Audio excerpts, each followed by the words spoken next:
ये है कि हम सभी को पता है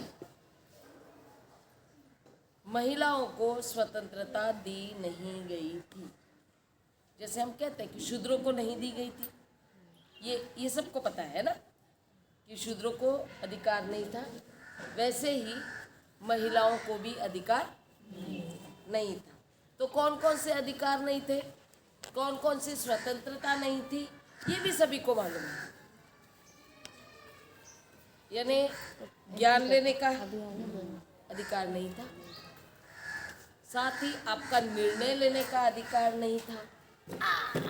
महत्वपूर्ण ये दो बातें सामने आ रही हैं और इसके पीछे का रीज़न यही रहा है कि यदि स्त्री को निर्णय लेने का अधिकार दिया जाए या उसे शिक्षित किया जाए तो वो किसी की नहीं सुनेगी,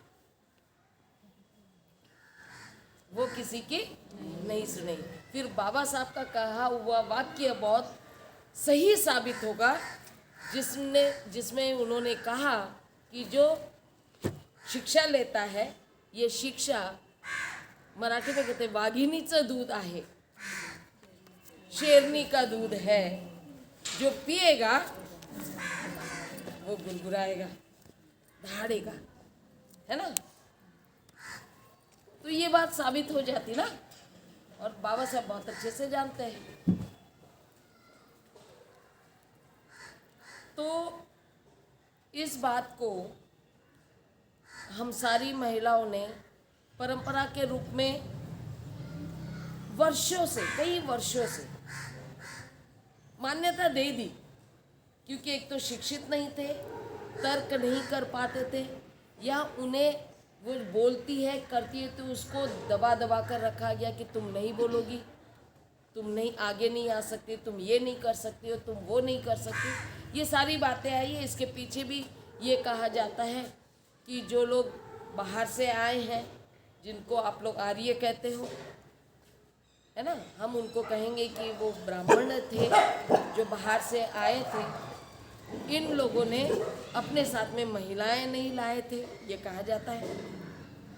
और महिलाएं नहीं लाए थे तो यहाँ की महिलाओं के साथ में वो अपने संबंध बनाना चाहते थे, लेकिन यहाँ की महिलाएं इतनी आसानी से उनके चुंगल में आने वाली नहीं थी, वो बहुत ही स्ट्रॉन्ग थी। अगर आप राहुल सांस्कृतिक जी की किताब पढ़ेंगे वोल्गा से गंगा में, तो आपको पता चलेगा कि स्त्री कितनी शक्तिशाली थी और वो कैसे निर्णय लेती थी, कैसे जीती थी, है ना। तो ये किताब पढ़ना बहुत ज़रूरी है, वोल्गा से गंगा। महिलाएं अपनी स्थिति को जाने उस समय वो क्या थी। तो ये उनको अपने साथ में रखने के लिए, अपने अंडर में करने के लिए उनके ऊपर कुछ कारण लिया गया। इसमें अब मैं इसको थोड़ा सा इस तरह से समझाने का प्रयास करूँगी। आप लोगों पिक्चर देखते हो, फिल्म देखते हो? अच्छा, तेरे नाम पिक्चर देखा था? देखा है? क्या है उसमें, कुछ याद आ रहा है जो याद करने लायक, मतलब ऐसा वो मन को खींच लेता है और उसमें ऐसा लगता है कि कहीं हम भी तो नहीं थे उसमें, ऐसा कुछ याद आता है क्या? चलिए, आप लोग उस तरह से सोचते नहीं हो ना, आप तो हीरो हीरोइन में गुम हो जाते हो। हाँ, फेवरेट हीरो था। चलिए, तो उस हीरो को जब बंदी बनाया जाता है तो क्या किया जाता है? हीरो को बंदी बनाया जाता है तो किस तरह से बंदी बनाया जाता है? यहाँ पे चैन लगा देते हैं। चैन कहाँ पे चैन होती है? गले में गोल चैन होती है। फिर दो पैरों में दो चैन होती है, हाथों में दो चैन होती है।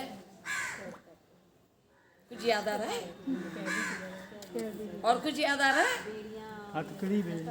और कुछ याद आ रहा है? मैं आपसे जोड़ रही हूँ, मैं आपसे पूछ रही हूँ।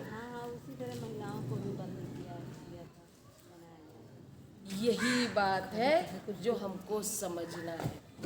बंदी उसको बनाया जाता है जो सबसे ज्यादा शक्तिशाली होता है। और कैसे बंदी बनाते हैं?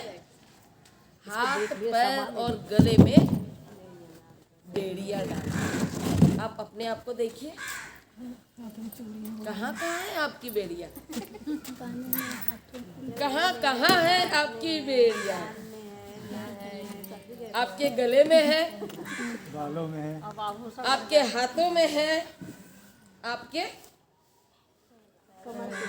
पैरों में है ना? तो ये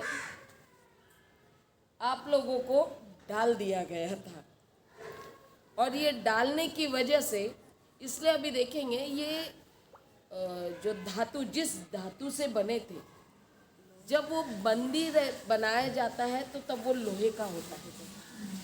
धीरे धीरे वो लोहे की वस्तुएं बाद में चांदी में हो गई। पहले चांदी में हुई, आज भी आप देखिए आसाम साइड में या दूसरे आदिवासी वो उधर सारे इसमें उनके पता है गला इतना ऐसा ऐसा बंद रहता है, गले में जो रहता है कि वो अपना सिर भी इधर उधर नहीं हिला सकती है। ये आज भी है, ठीक है। आपने वो घुमक्कड़ जाति के लोग कहते हैं, क्या कहते हैं उनको? जनजाति में आते हैं, बंजारा। इन लोगों में देखा होगा इतने मोटे मोटे चांदी के यहाँ पर और यहाँ पे बाजूबंद रहते हैं, यानी पहले इतने मोटे हुआ करते थे।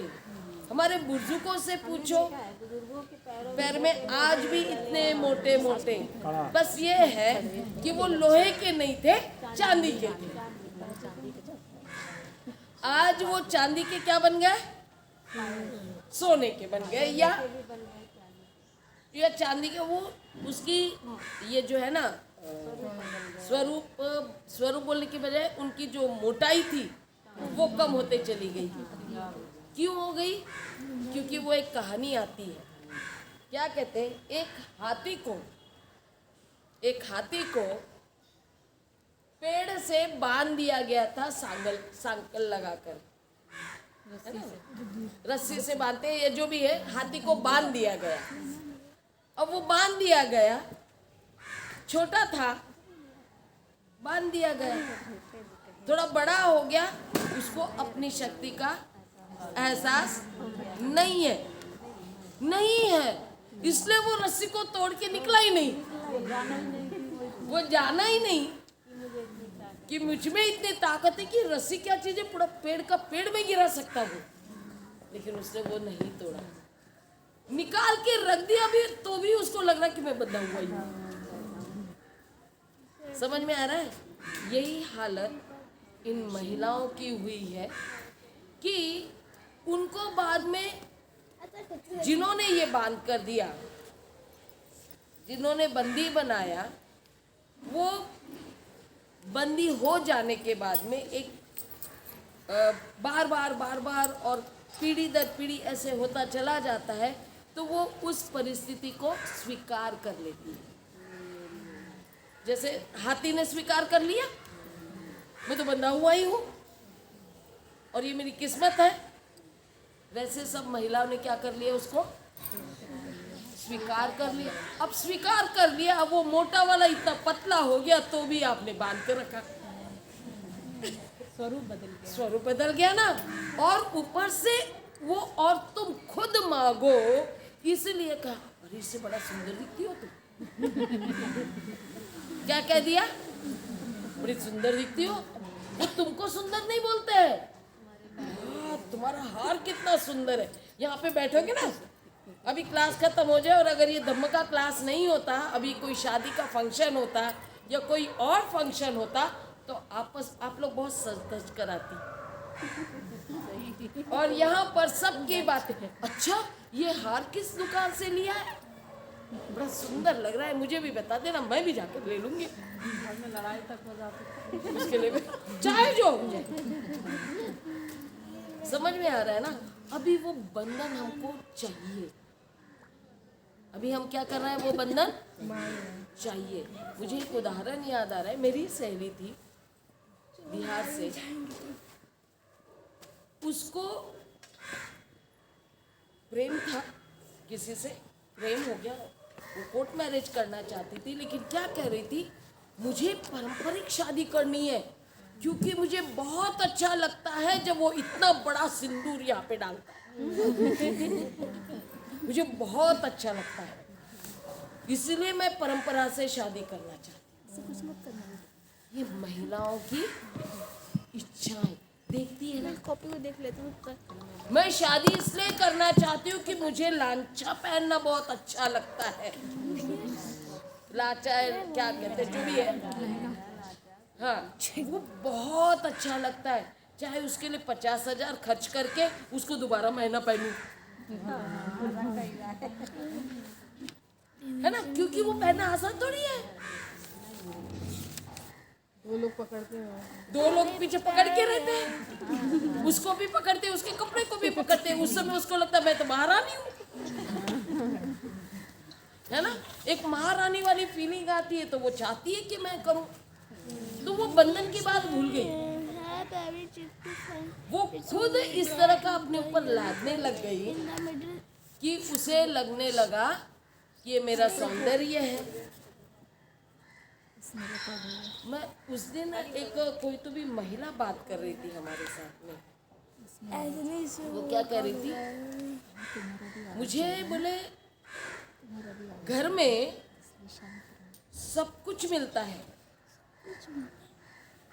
एक महिला से अभी भी हम लोग नागपुर में ही बात करके आए, काफ़ी सालों के बाद, मतलब हाँ 1 साल के बाद वो हमको मिली थी। 1 साल पहले बहुत बीमार थी, तो वो क्या बोली, अभी बहुत अच्छी थी, जब मिलने आई ना तो बहुत एनर्जेटिक थी, जबकि 70 साल की है वो क्या बोली, अभी तक मुझे घर में सब कुछ मिला है। मेरे पति मेरे लिए 4-4 साड़ियाँ लाते थे, लेकिन मेरे इच्छा कहाँ है, क्या वो साड़ी में मेरी पसंद थी? वो खुद 4 साड़ियाँ दुकान से लेकर आए मेरे लिए, उसमें मेरी इच्छा थी क्या, मेरी पसंद थी? नहीं थी। ये कितने लोग समझ पाते हैं? आज महिलाएं खुश होती है कि उनको घर में सब कुछ मिलता है, और इसीलिए वो घर के बाहर नहीं निकलती है, क्योंकि पति बोलता है मेरा नहीं सुनेगी तो चीजें लाकर नहीं दूंगा, नहीं रहेगी। नहीं निकाल दे, वो गोली नहीं मारता है, वो गोली से भी ज्यादा खतरनाक काम करता है, गोली से भी ज्यादा खतरनाक काम करता है, जिसमें क्या कहा जाता है पता है, माँ बेटी को कहती है, बेटी काम करना सीख ले, झाड़ू पोछा बर्तन खाना सब बनाना सीख ले, नहीं तो ससुराल में मार पड़ेगी, डांट पड़ेगी, सास मारेगी, नहीं तो कोई लड़का पसंद नहीं करेगा। बहुत सारी बातें बोलते हैं, और उसके साथ बोलते हैं बेटा ये इसलिए जरूरी है क्योंकि ये तेरा घर नहीं है।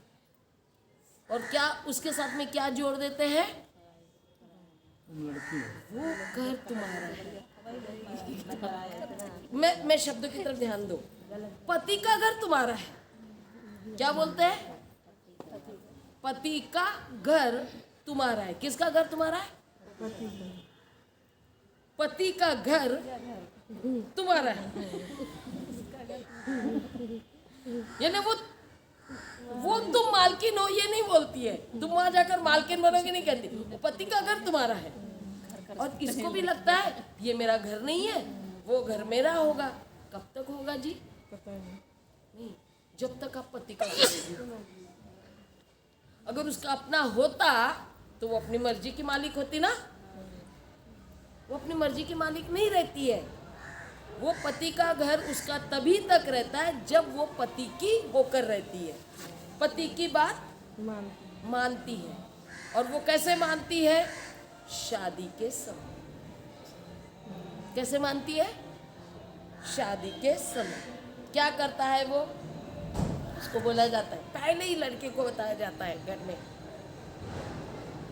देखना बहू आ रही है, सिर पर मत बिठाना, पैर की जूती पैर में ही रहनी चाहिए। देखो ये हमेशा की बातें हैं जो आजकल नहीं सुनी जा रही हो, आजकल की लड़कियां नहीं जान रही हो, लेकिन पुराने लोग सब जानते हैं। पुराने समय में ये सारी बातें हुई हैं और आज भी कभी कभी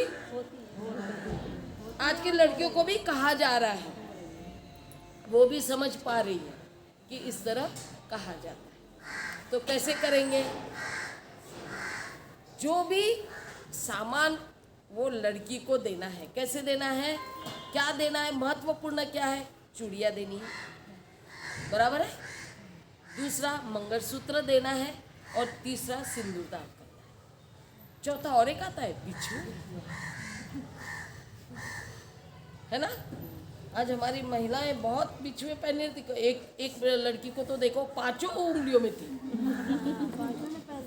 5 में पहनते, कैसे रह पाते हैं नहीं पता। ठीक है, तो ये सब बताया जाता है। आपका अभी तो बुद्धिस्ट शादी बहुत लोगों ने किए होंगे, तो पता नहीं इसमें कौन से आपको शर्तें बुलवाई गई होगी, ये मैं नहीं जानती। लेकिन अगर शर्तों की बात करें, पहले तो वो फेरे में वो संस्कृत में बोला जाता था, वो अलग बात है। लेकिन बुद्धिस्ट शादी में भी बहुत बार लड़की ने क्या करना चाहिए और लड़के ने क्या करना चाहिए शादी के समय, उनको शर्त बताई जाती थी, जिसमें महत्वपूर्ण होता है लड़का बोलता है कि मैं तुम्हें आभूषणों से लाद दूंगा, खुश रखूंगा। हाँ, खुश रखूंगा, ठीक है। हाँ, ला दूंगा, पूरे आभूषण दूंगा तुम्हें, उसे खुश रखूंगा। ये कहा अभी तो कम हो गया ये सब, जो समझ रहा है वो इस बातों को नहीं ले रहा है। मैं बुद्धिस्ट शादी की बात कर रही हूँ। इसमें क्या करना होगा? तो ये आभूषण देगा, वो खुश, वो क्या हो रही है, खुश हो रही है, आभूषण देगा ना, और मुझे तो चाहिए। शुरुआत कहाँ से हो रही है? मंगलसूत्र की पसंद, ठीक है। उसको क्या शपथ दिलाई जा रही है?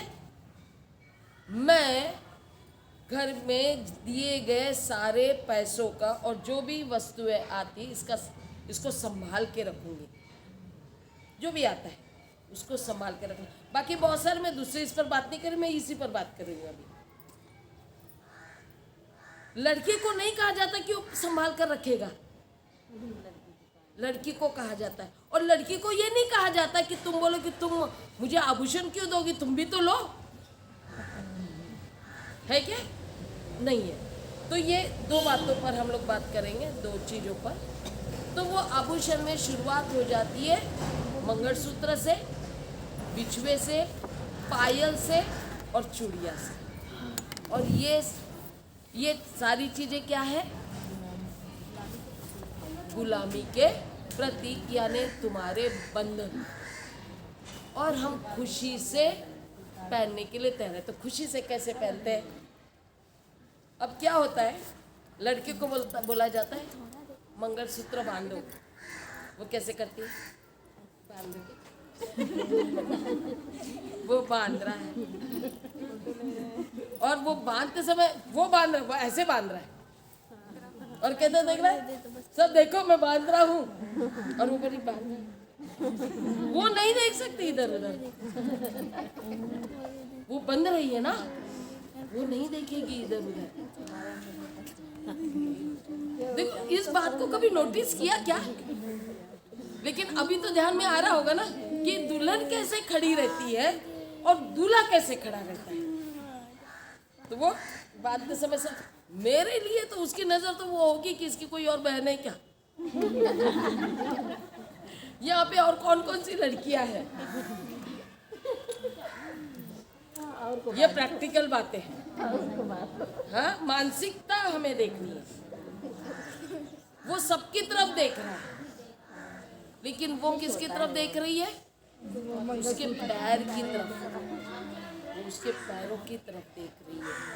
और वो बनने के बाद में वो इतनी मतलब वो बांधने से वो इतनी बंध जाती है कि पति ने बोला इधर नहीं देखना तो वो उधर नहीं देखेगी, इधर नहीं जाना तो वो उधर नहीं जाएगी। समझ में आ रहा है? फिर सिर्फ मंगलसूत्र तो आजकल बहुत सारे बदल दिए जाते हैं, कोई पतला होता है, कोई डिजाइन का होता है, कभी कभी मंगलसूत्र है ये भी पता नहीं चलता। तो क्या करते हैं, पहचान तो होनी चाहिए तो सिंदूर डाल दो। वो तो नहीं बदलेगा, ये तो डाल ही देना है।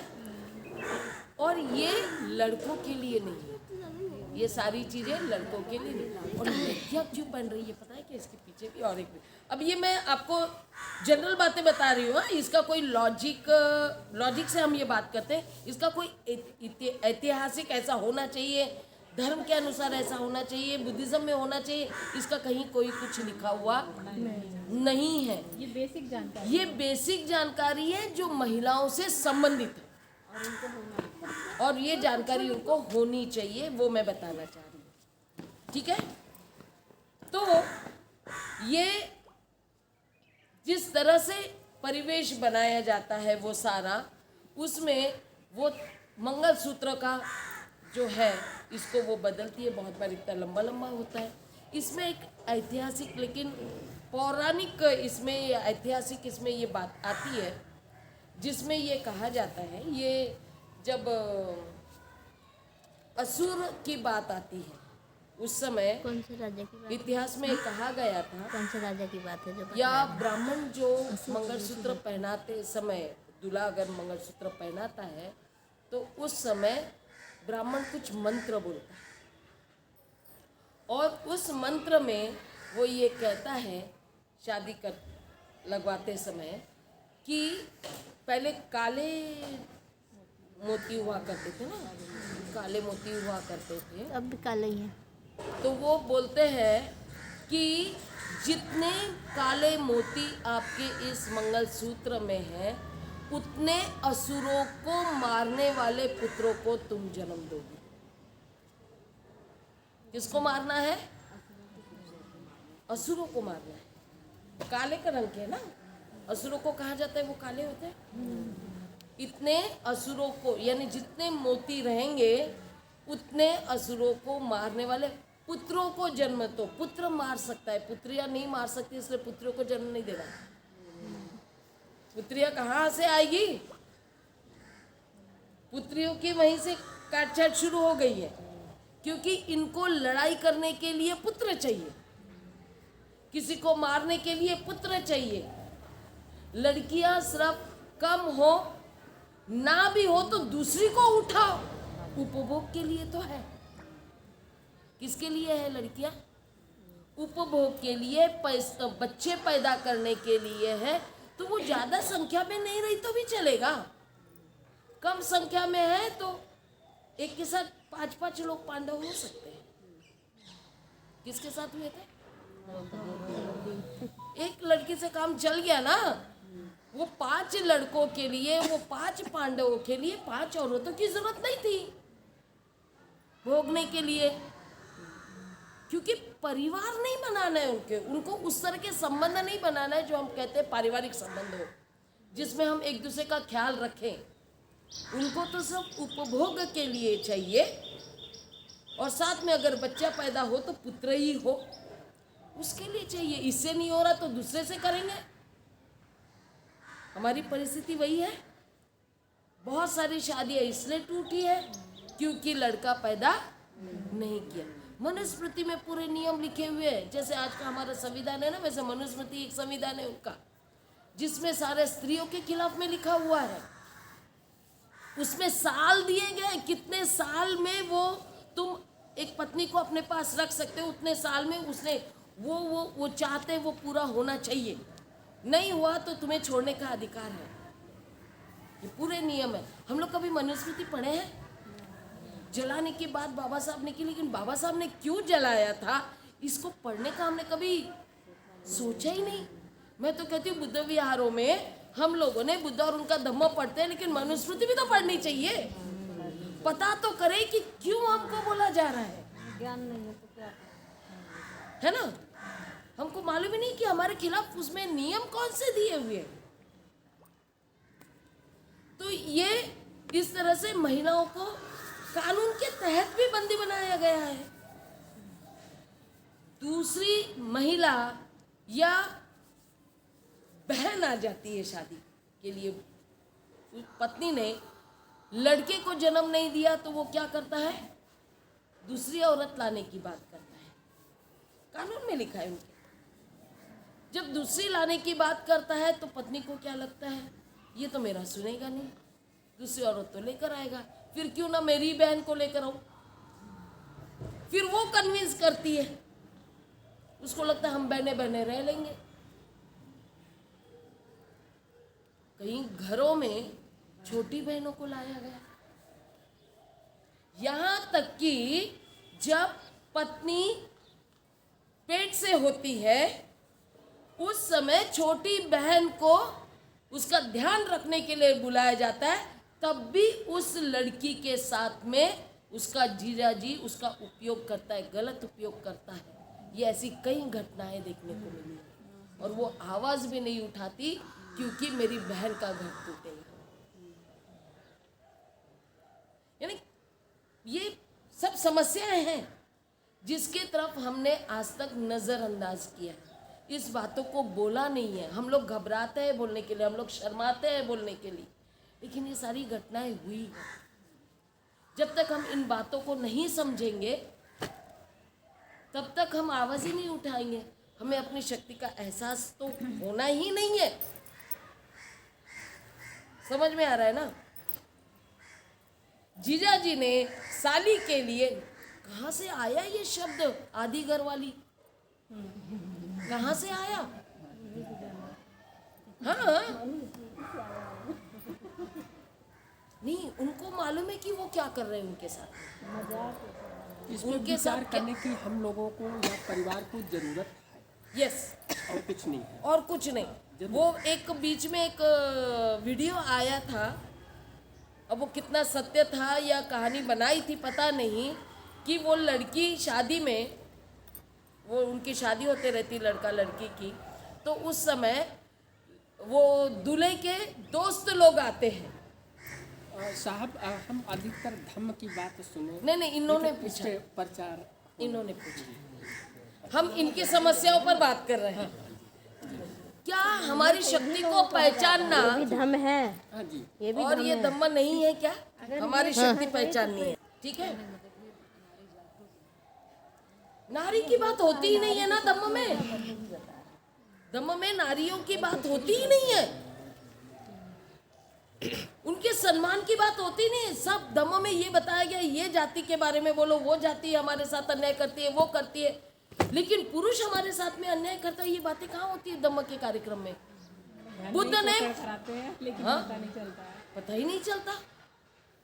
तो वो लड़के ने अपने दोस्तों से हंसी मजाक में कहा, वो लड़के लोग कहने लगे अरे वो बाजू वाली कौन है? तो बोलते मेरी आधी घरवाली है।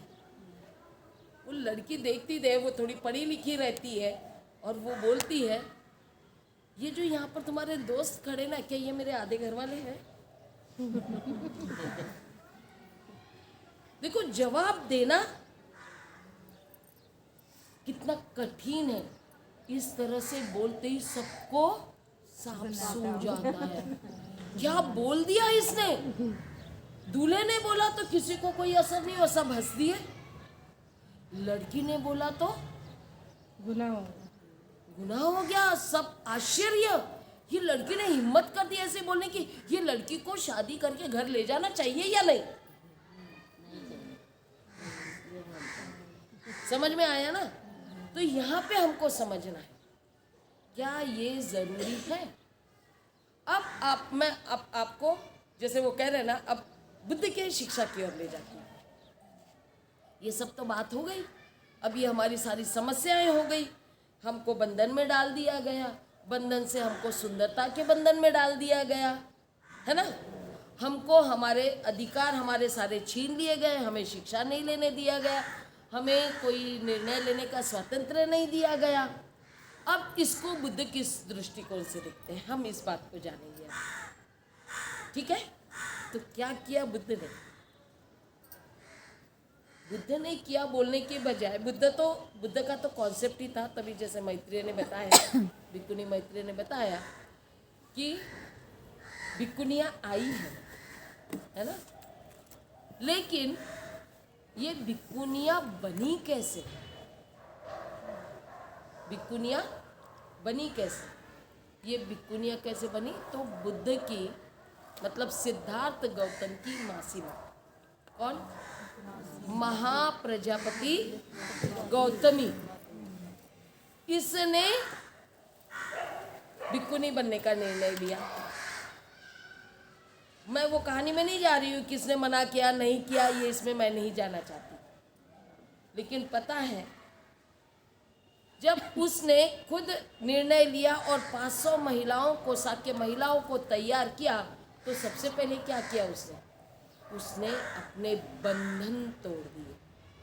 क्या किया उसने? कौन से बंधन तोड़े? जो भी उसके आभूषण थे, वो सारे आभूषण उसने निकाल दिए। समझ में आ रहा मैं क्या कह रही हूँ? अगर हमें शिक्षा का अधिकार चाहिए, महाप्रजापति गौतमी बुद्ध से क्यों जुड़ना चाहती है, भिक्खुनी क्यों बनना चाहती है? क्योंकि वो जानती है बुद्ध शिक्षा का प्रचार कर रहे हैं, भिक्खुओं को गुरुओं के तौर पे प्रस्थापित करना चाह रहे हैं, लोगों तक धम्म पहुंचाना चाह रहे हैं, तो क्या महिलाएं नहीं कर सकती? तो पुरुषों ने त्याग किया। कौन सा त्याग किया?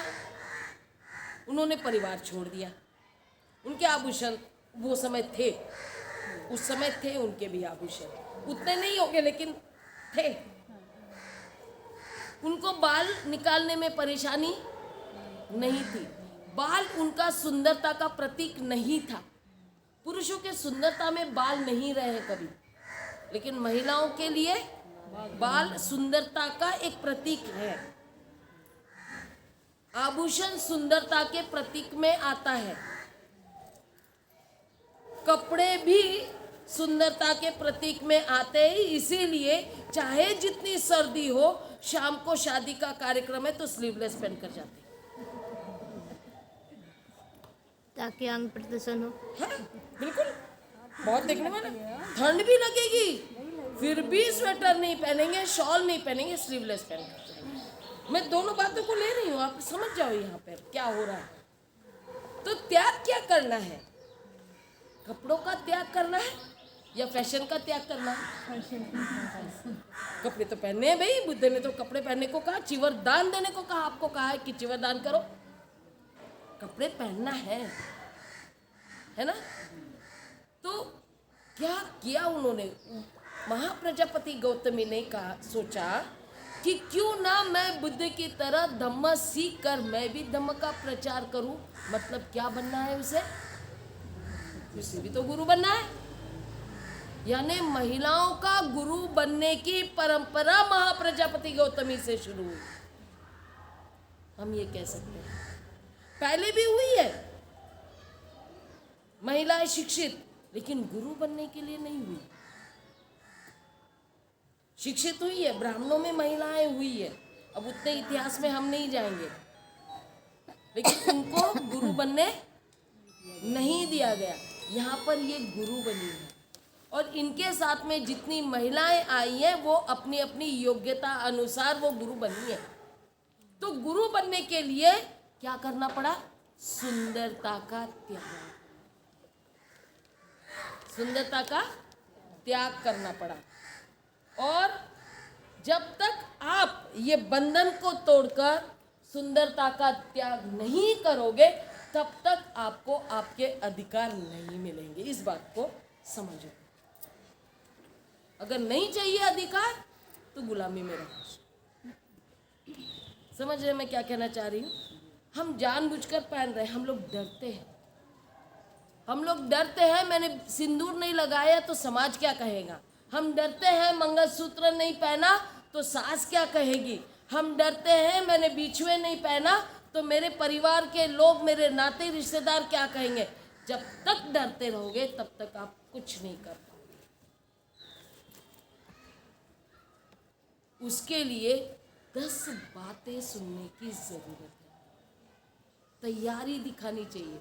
जो कहता है ना, नहीं मैं तो नहीं पहनना चाहती हूँ, लेकिन मेरी सास कहती, मैं बोली नाम बदनाम मत कर सास का, तेरी इच्छा होती ना तो तू छोड़ देती। आ जाओ नाम तो सास का बदनाम कर रही है, आ जाओ। नाम रिश्तेदारों का बदनाम कर रही है, बेटे बने क्योंकि खुद की भी इच्छा है ना कहीं। कोई जबर तुम निकाल के रखोगे तो कोई तुम्हें मार पीट कर पहनाएगा? बस यही होगा कि घर से बाहर निकालेंगे, ठीक है ना। लेकिन हम डर रहे हैं। तो यहाँ पे क्या बताया जा रहा है कि हम त्याग कर रहे हैं। कौन से आभूषणों का त्याग किया? हमने सारे बंधनों का त्याग किया।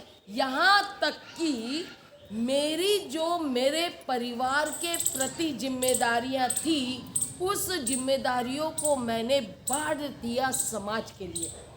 मेरी जिम्मेदारियाँ बढ़ गई हैं। आप लोग क्या कहते हैं? अरे ये बिकुनिया बनी है ना तो ये बहुत आलसी है। पता है आर्या जी नाम जो आया है ना, अय्या जी, मैंने श्रीलंका की किताब बिकुनियों को अय्या जी इसलिए कहा गया कि वहाँ पे ये बोले ये औरतें अपने पति का और अपने परिवार का ध्यान नहीं रख पाती है, इसलिए इनको बिकुनी मत कहो, इन्हें अय्या जी कहो। जबकि अय्या का सही अर्थ पाली में होता है सभ्य महिला।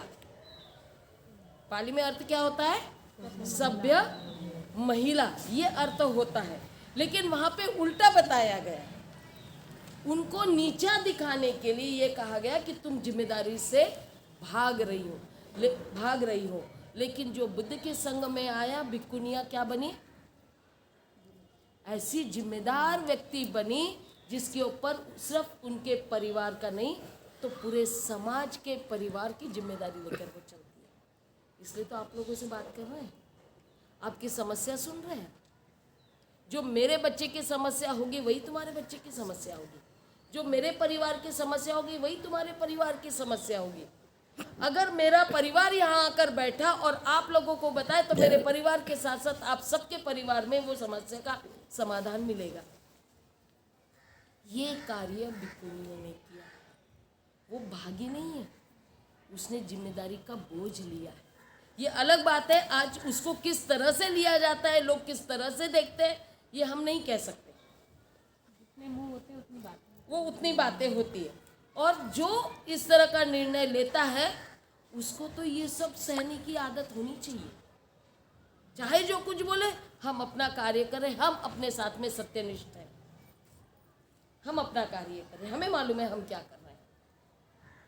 यहाँ तक कि मैं ये कहूँगी जो अलग निर्णय लेता है उसको हम ये कहेंगे कि वो यूनिक होता है। भीड़ में क्या चले? भीड़ में चलने वाले को कोई पूछता है क्या तुमने ऐसा क्यों किया और तुमने वैसा क्यों किया? तुम तो भीड़ में चल रहे हो। अरे कुछ अलग करो तो ऑब्वियसली तुमको पूछा जाएगा कि तुम अलग दिख रही हो, अलग कार्य दिख रहा है। तो इससे क्या होता है, लोग तुम्हारी तरफ आकर्षित होते हैं। बहुतों की इच्छा होती है कि वो भी वैसा करें, लेकिन उनको मौका नहीं मिलता तो तुमको डोमिनेट करते हैं। कारण कई हो सकते हैं तुम्हें डोमिनेट करने के, तुम्हें सही साबित न हो करने के, है ना। तो ये बहुत सारी ऐसी बातें हैं। तो हमको ये समझना पड़ेगा कि भिक्खुनिया ऐसी बनी है। और दूसरी बात, बुद्ध बहुत सिस्टमेटिक वे में उपासिका संघ की बात करते हैं। क्या करते हैं उपासिका? क्या कहा गया है उपासिकाओं के लिए?